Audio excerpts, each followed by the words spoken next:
Ozark has remained to be one of my favorite television shows to hit over the last 5 years. It really much filled the hole for what Breaking Bad was, and Breaking Bad's my favorite show of all time. So now that we're finally getting these 7 last episodes of Ozark, I'm here to tell you why this still remains to be one of my favorite shows of all time, and why I damn near loved the finale, especially after sitting on it. What's going on, buddy? Welcome back to a non-spoiler review for Ozark Season 4, Part 2, the finale, the final 7 episodes. That is what we're going to be discussing today, and again, in a non-spoiler fashion. So if you haven't seen the show yet, or you are holding off until this Friday for it to come out, you are safe here.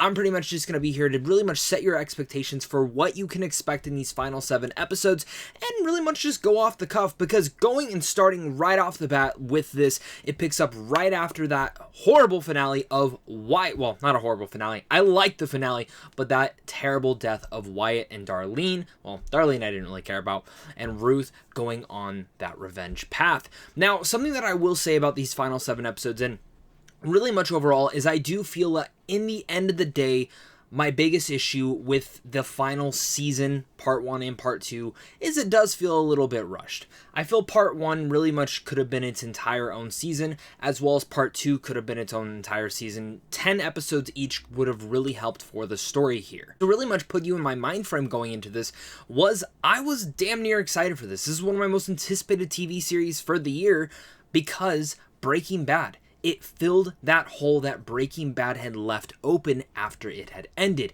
and I just wanted to see if it could fulfill that. So going in, I was expecting a Breaking Bad perfect ending. I think Breaking Bad is the best show ever made, as well as the best ending to a show. I probably shouldn't have expected that, because it's always very hard to stick a landing in a show.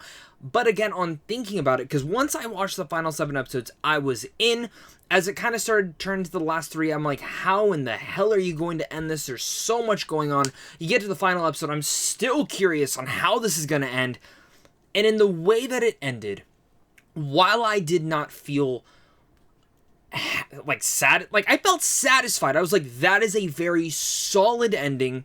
That makes sense. There's some things here and there that I would absolutely change or wish would have gone in a completely different direction.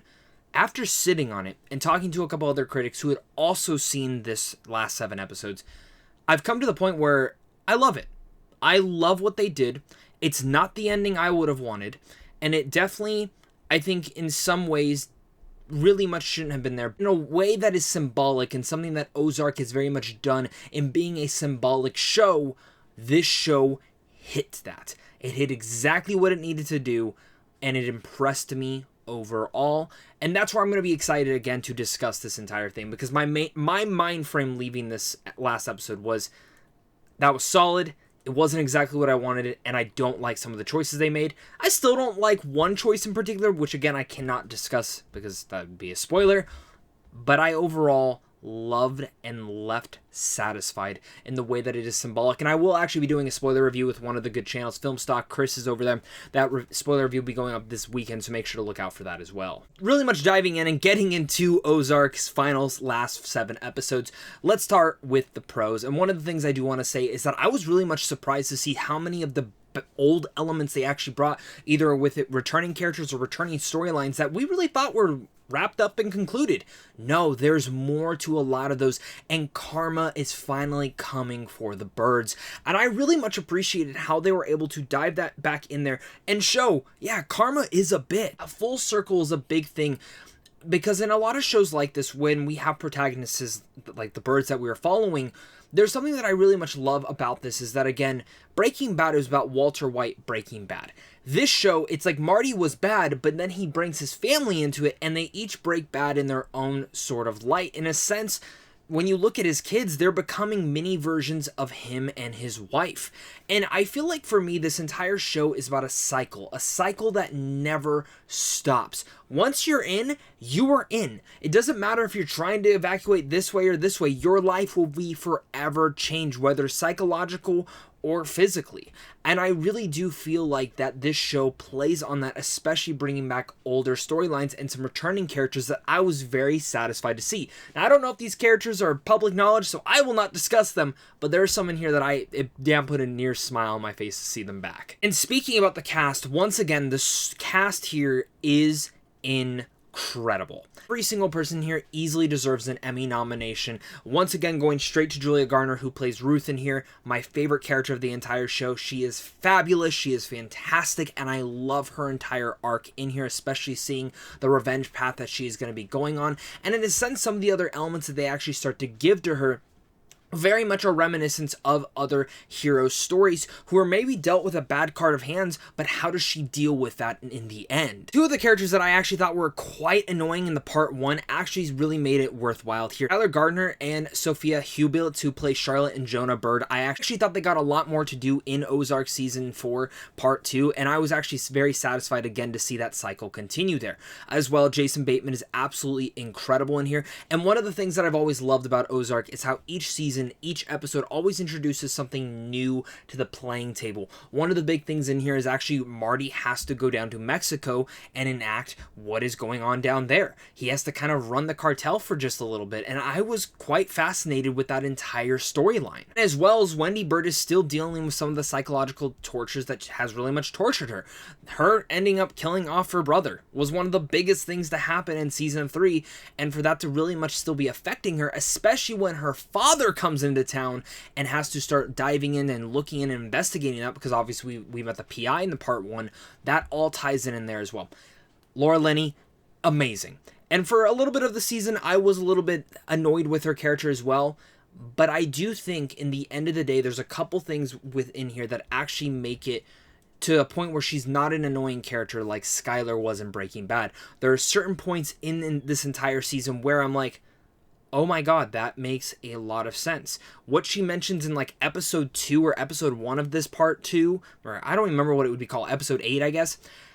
I was very satisfied because one of the lines she says, kind of ties back to the very ending of this, which just shows how layered out this entire show is, whether it's from the cinematography, some of the symbolic meanings they have through there, or in general, all of the lines. The written dialogue in here has always been perfect, and it remains there. Someone else I actually want to give a shout out to is a newcomer for this last piece, and that is Veronica Falcon, who plays Javi's mother. Now, Javi was an intimidating, scary person in that first season, and I really like what they were able to do with him in the second part, but his mother really much brings this angle that again adds to the entire Navarro cartel that I was really impressed with, and I thought she was fabulous. Just like every season of Ozark, there are twists and turns that really much change up the dynamic and just continue to do that throughout.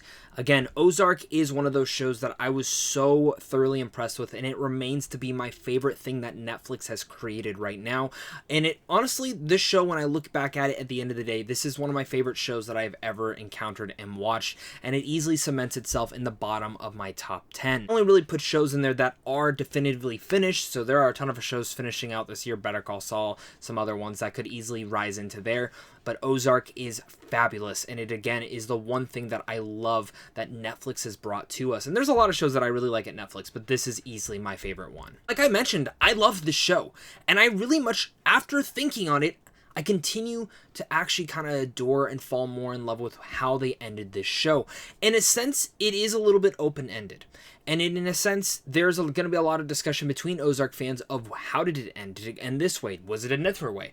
I think there is a definitive ending on how it went. And again, that spoiler review I am doing will be very much my discussion on that. So do look forward to that. I'll put the link down below to the channel so you guys can look up that. If you do want to have spoiler conversations, feel free to leave a comment down there. I would love to have those as well. One of the things I do want to start getting into is my mixed and cons for this, because I do think overall, this is probably still one of the weaker seasons, just on a structural level. Now, one of the things I do want to mention is that Laura Linney's character was pissing me off at the beginning of the season. Thankfully, a lot of the stuff that ends up happening to this character, and in general, her performance, really much started to make that a little bit worthwhile. And I do just go back to say, we needed another season. I think this season needed a 10-episode arc for the first part and a 10-episode arc for the second arc, just like they've done every single one, and it just feels a little bit rushed because one of the storylines in here is absolutely predictable in the way that it's actually trying to go about, and the second it was introduced, I knew exactly where it was going to go from point A to point B, and I was hoping it would get resolved, but it really much does not get resolved till the very end, which thankfully, every single thing in here, every single question you might have, pretty much gets answered, which that cannot be said for a lot of different shows, so thankfully the writers actually chose that for this. When I'm speaking about rushed elements, I look at something like Game of Thrones. I think the last 2 seasons very much were rushed, in a sense where it's like one season of Game of Thrones would take one character to walk from here to here and go on this journey. But in the last 2 seasons, it's like, oh, we're already there. It's been 3 months, pretty much. Where in this show, there are elements like that where, for instance, there's a lot of discussions with the FBI and certain things that they might have to renegotiate or bring about with Omar and Javi. And for me, looking at those 2 characters, there's something in there where I was kind of like, okay, so Jason Bateman mentions that, okay, we gotta discuss with the FBI to see if this is something we can even do. Then what happens is they don't show that FBI conversation at all, where in like the first part they would, and even the later seasons they would as well. And I just felt like that was a little bit rushed, where I would have liked to see those conversations happen, especially like, even though it would have ended up going in a certain manner, those conversations, those bicker would have added to the tension and how enthralling it could be. Because what ends up happening is they're like, oh, we got to talk to the FBI. And then like 3 scenes later, they go, oh, we're here.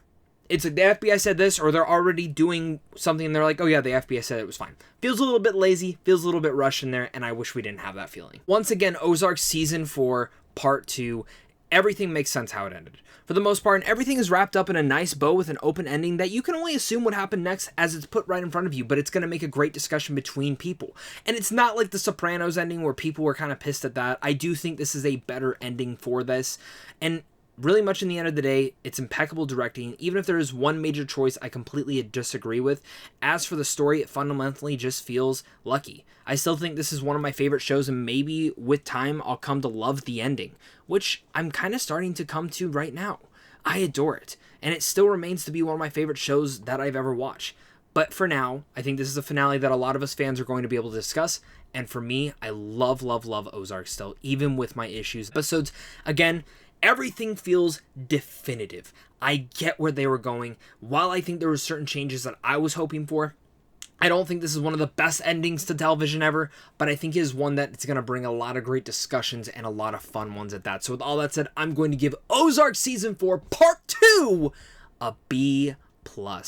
My B+ really much remains for some of the unorganized stuff that they do with the rushed feeling that they give, but overall, I mean, this was a great run. I thought almost every season was near perfect to perfection, and it is easily one of my favorite shows of the last 5 years. Wonder what will fill up that Breaking Bad hole next, because Better Call Saul is about to end. But really much, if you have not watched Ozark yet, please go watch the show. It's fantastic. It's going to be a great binge for you. And thank you so much again for watching this video. I hope you guys enjoyed. Make sure to hit that like and subscribe button. Comment down below your guys' thoughts. Are you excited for the season? Are you not? What are some of your spoiler thoughts? Let's discuss it. And of course, until next time, stay classy.